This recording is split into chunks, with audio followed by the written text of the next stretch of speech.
Hey guys, welcome back to Cora's Anime Corner. I know we've been kind of taking a hiatus from this for a little while, but it's okay because we're coming back, and we're coming back strong with JoJo's Bizzare Adventure. Now, to give just a little bit of history on this show, because it does have a lot of roots in Japan right now, like, it's referenced everywhere. It started out as a manga in the 1980s, it's still going strong. There are currently 8 parts to it. 8th part is still ongoing. So there's a lot of content there. But just so you guys know, the main character does change. Now, I know, it's kind of a turn-off for some of you, but it actually keeps the story kind of fresh. You're not following the same character over and over and over and over and over again and getting bored with this character as he or she does the exact same thing over and over again. Kind of keeps the story fresh. Plus, the creator wanted to do it that way. He wanted to be like, oh, what's it like to write a character that's like this? What's it like to write a character that's still in high school? What's it like to write a character that's a female? He wanted that challenge of writing for a different character every time. And in doing so, he's been able to kind of keep a new eye on things, like keep readers entertained. So for the sake of this review, since we're going to be focusing on the anime, of course, not the manga, we're going to be focusing on the 3rd adaptation of this story in an anime format. You heard me, 3rd. First time was just kind of a film for the first arc, Phantom Blood. Artwork's very interesting in that. I highly recommend it if you have time. It's great. The second time was kind of a shorter anime version of part 3.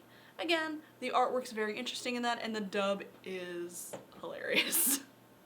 Please watch it. It's great. And then we come to our 3rd, which is the current one running. It started out as a 25th anniversary to celebrate Araki's work, and now it is continued on. Actually, part 4 is currently airing right now, and they've just kind of started that story. So, for this review, we're only also going to be focusing on parts 1 and 2. I could go into parts 3 and 4, but things start getting really complicated with the powers that they use called stands. It's kind of hard to explain them when you don't have a basis in the show, and 2, it's actually kind of hard to explain for people that have been fans of this show for years. They give a lot of information to you at the start, and then they kind of keep adding information on how the stands were created, where they came from, why they exist. It's a little harder to explain. So just to save headaches and misinformation that I might have, we're going to focus on parts 1 and 2. Where they have Hamon, and Hamon is easy to explain. Your first JoJo is going to be Jonathan Joestar. He is basically a literal ray of sunshine. He is determined, he is kind, he is wonderful, he is motivated by his friends and his family. Like, he is the kind of more of a stereotypical hero where he's just good. And then you have his opposite, Dio. And by opposite, I mean literal opposite. He is a jerk. He is horrible. He is just darkness incarnate. When you think of something evil, you think of Dio. As the story goes through, you start out learning about Jonathan and Dio kind of simultaneously. Then you realize they are half-brothers. Not by blood or anything. Dio's adopted. Maybe that's why he hates everything. But you kind of see them grow up a little bit together, but Dio really doesn't show his evil side until he's an adult. As an adult, he is just worse. Like, terrible. And Jonathan realizes he needs to stop this. He needs to put an end to Dio's bullshit. But he really can't do it by just pummeling him to pieces with his fists.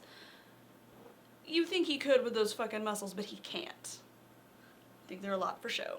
Think Dragon Ball Z. They could pummel everything, but not really. Along the way to his journey of fighting Dio, he runs into a man named William Zappelli. William Zappelli teaches him how to use Hamon.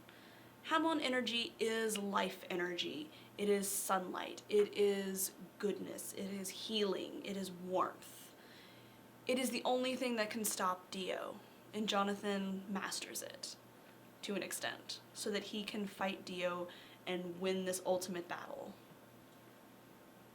As far as part 1 goes, that's a pretty condensed summary. The only thing else that I could add to it is the stone mask, but I'm not sure how to explain it without giving away everything. Just understand that it is a stone mask, it is an ancient relic, it activates with blood for some purpose. And it's really fucking creepy. Like, you can see it in the opening, it's just fucking creepy.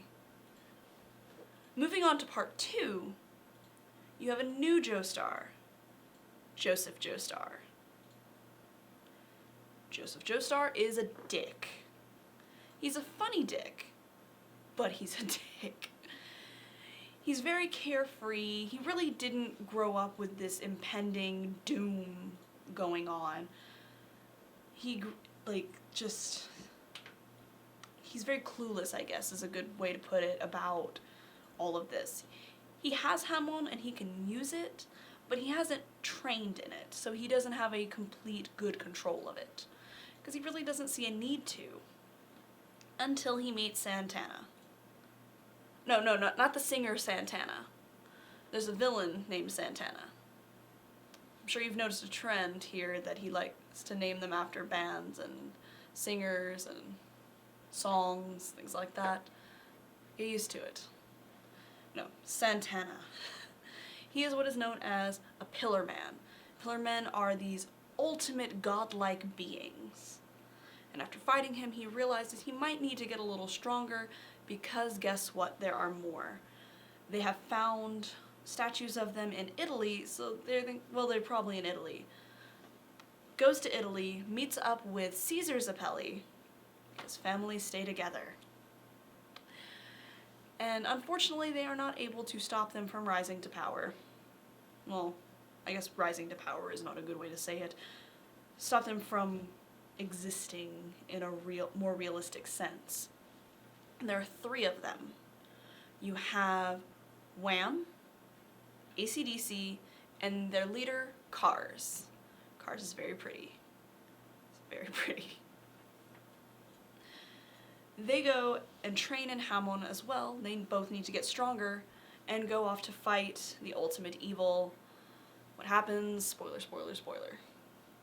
And that's a pretty good condensed version of what's going to happen in part 2. And I believe those are already condensed in the anime format from the manga, because they only take up 1 season.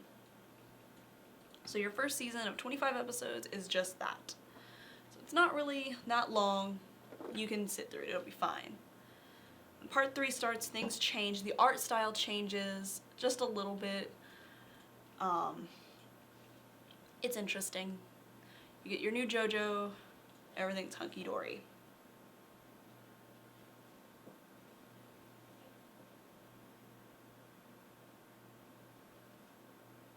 It's okay.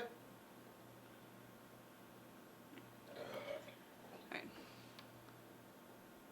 If you want to watch JoJo, but you're not really sure if you're actually going to like it or not, I highly recommend watching the opening for the first season. The reason why? It's epic. The animation is absolutely beautiful. It's like they took literal scans of the comic book and brought them to life. Literally, they do that throughout the whole opening. It's so beautiful to watch. The song is this nice, rock music that was written just for this show. Which is something else. Each opening has been written specifically for this show. So it kind of keeps this continuity level to it. Yes, I guarantee though, if you watch the opening and you enjoy it, you are going to enjoy JoJo. If you watch it and you're kind of on the fence, I would still recommend watching the first 3 episodes at least to kind of get a feel for it, because that's about what it's going to be like. Just note though really quick, this is a violent anime, not just in fighting and shit like that, no. There is some interesting things that happen. People get ripped apart and they don't cut away. Spikes go through people's heads.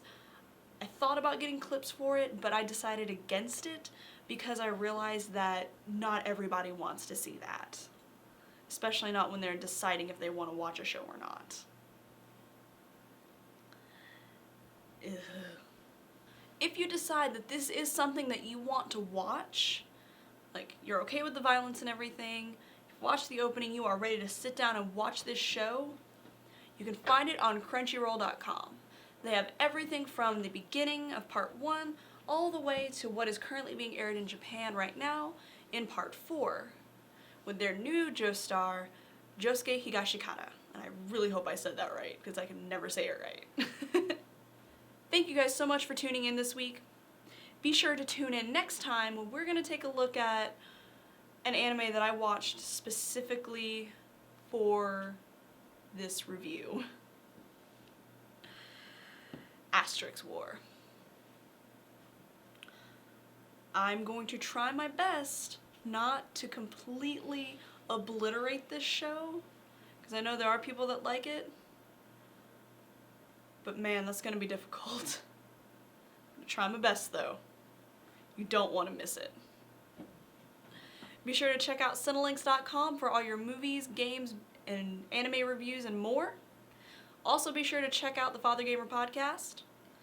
And if you like what you're watching right now, please, please, please hit that subscribe button so you can get notifications on when a new episode updates. And as always, keep on nerding.